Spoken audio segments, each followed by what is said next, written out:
আরে আমার বাবা দেশ স্বাধীন করেছিল বলেই না এই ক্যান্টনমেন্ট, আর আমি ক্যান্টনমেন্টে ঢুকলে আমার বিরুদ্ধে মামলা। সেদিন প্রতিজ্ঞা করেছিলাম যে ওই ক্যান্টনমেন্টে বসবাস করতে হবে না, যেদিন সময় পাবো বের করে দেবো, বের করে দিচ্ছি। যে অবস্থা করেছে, সারাদিন আমি মানুষটা কিছু খেতে পর্যন্ত পারিনি। তারা জবরদস্তি ধাক্কা মেরে আমাকে বাড়ি থেকে বের করেছে।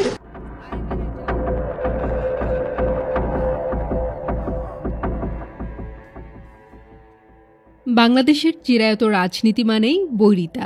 তবে তুলনামূলকভাবে জিয়াউর রহমান ও খালেদা জিয়া রাজনীতিতে বিরোধী পক্ষের প্রতি বেশ সফট ছিলেন সবসময়।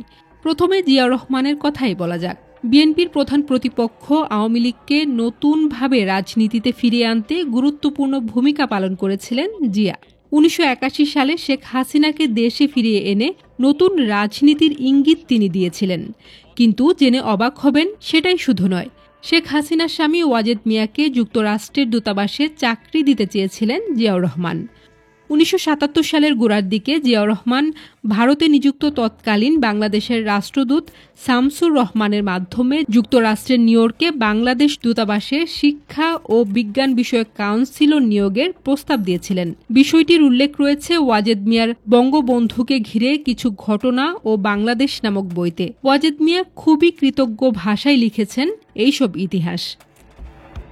এবার খালেদা জিয়ার কথা বলা যাক। খালেদা জিয়া তখন রাজনীতিতে সবে প্রবেশ করেছেন। একদিন বিএনপির নেতা ব্যারিস্টার রফিকুল ইসলাম মিয়া আণবিক শক্তি কমিশনের অফিসে গিয়ে ওয়াজেদ মিয়ার কাছ থেকে জানতে চান বেগম খালেদা জিয়ার সঙ্গে সাক্ষাৎ করতে তার কোনো আপত্তি আছে কিনা। এরপর দিন ছয়েক পর ব্যারিস্টার রফিকুল ইসলাম মিয়া বেগম জিয়ার ক্যান্টনমেন্টের বাসায় সাক্ষাতের জন্য নিয়ে যান ওয়াজেদ মিয়াকে।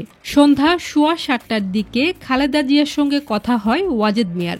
অনেক ব্যস্ততার মাঝে তাদের প্রায় 30 মিনিটের মতো কথা হয়। ওই রাতেই বিএনপির কেন্দ্রীয় কার্যালয়ে নির্ধারিত ছিল 7 দলীয় ঐক্যজোটের একটি গুরুত্বপূর্ণ সভা। যাই হোক, সেদিন ব্যারিস্টার রফিকের উপস্থিতিতে বেগম খালেদা জিয়ার সঙ্গে কথাবার্তা হয়। বেগম খালেদা জিয়াকে স্বল্প ভাষিণী বলে মনে হয়েছিল ওয়াজেদ মিয়ার। তিনি লিখেছেন, প্রায় সারাক্ষণ আমি কথা বললাম। এটাই বেগম খালেদা জিয়ার সঙ্গে আমার প্রথম সাক্ষাৎকার। এরপর আবারও খালেদা জিয়ার সঙ্গে সাক্ষাৎ হয় ওয়াজেদ মিয়ার। সেটা একবার নয়, একাধিকবার। এরশাদ তখন ক্ষমতায়। আওয়ামী লীগ ও বিএনপির মাঝে সমঝোতায় ওয়াজেদ মিয়া ভূমিকা পালন করেছিলেন।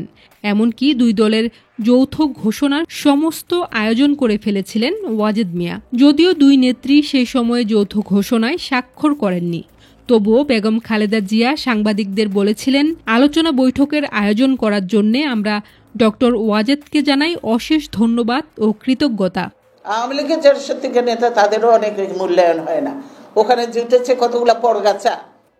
১৯৮৬ সালের ঘটনা। ওয়াজেদ তার বইতে লিখেছেন, একবার রাশেদ খান মেনন বললেন, ওয়াজেদ ভাই, গতরাতে আমরা 15 ও 7 দলীয় ঐক্য জোটদ্বয়ের নেতারা পারস্পরিক আলাপ ও আলোচনার পর সিদ্ধান্ত নিয়েছিলাম নির্বাচনে অংশগ্রহণ করার। কিন্তু আজ দুপুরে বেগম খালেদা জিয়ার সঙ্গে টেলিফোনে আলাপে মনে হলো তিনি নির্বাচনে অংশগ্রহণে রাজি নন। এই সভায় আসার আগেও তার সঙ্গে সাক্ষাৎ করে আমি এ ব্যাপারে কথাবার্তা বলেছি, কিন্তু তিনি ইতিবাচক কোনো কথা দেননি। আমি জানি বেগম খালেদা জিয়ার সঙ্গে আপনার সুসম্পর্ক রয়েছে, অতএব আপনি তার সঙ্গে সাক্ষাৎ করে তাকে বর্তমান পরিস্থিতির গুরুত্ব সম্পর্কে বোঝালে বেগম খালেদা জিয়া নির্বাচনে অংশগ্রহণে রাজি হতে পারেন। বেগম খালেদা জিয়ার সঙ্গে এমনই সুসম্পর্ক ছিল ওয়াজেদ মিয়ার। এমনকি ওয়াজেদ মিয়ার অনুরোধে শেখ হাসিনার মেয়ে পুতুলের বিয়েতে অতিথি হয়ে গিয়েছিলেন Khaleda Zia. BNP as a দল আমার কাছে ব্যক্তিগতভাবে মনে হয় ফেল করেছে। কয়েকদিন আগে বিএনপির মহাসচিব মির্জা ফখরুল ইসলাম আলমগীরের জামাতা ও সোশ্যাল ইনফ্লুয়েন্সার ফাহাম আব্দুস সালাম সামাজিক যোগাযোগ মাধ্যমে লেখেন, প্রথম দফায় শেখ হাসিনা প্রধানমন্ত্রী থাকাকালে ওয়াজেদ মিয়াকে সিএমএইচে বন্দী করে রেখেছিলেন। ওয়াজেদ মিয়া এতটাই ক্ষিপ্ত হয়েছিলেন যে 2001-এ বিএনপি ক্ষমতায় আসলে উনি বিএনপিতে জয়েন করতে চেয়েছিলেন। আপনারা জেনে আশ্চর্য হবেন যে খালেদা জিয়া এটা আটকে ছিলেন। তিনি ওয়াজেদ মিয়াকে বিএনপিতে জয়েন করতে মানা করেন, কারণ পারিবারিক তিক্ততা তিনি রাজনীতির ময়দানে আনতে চাননি।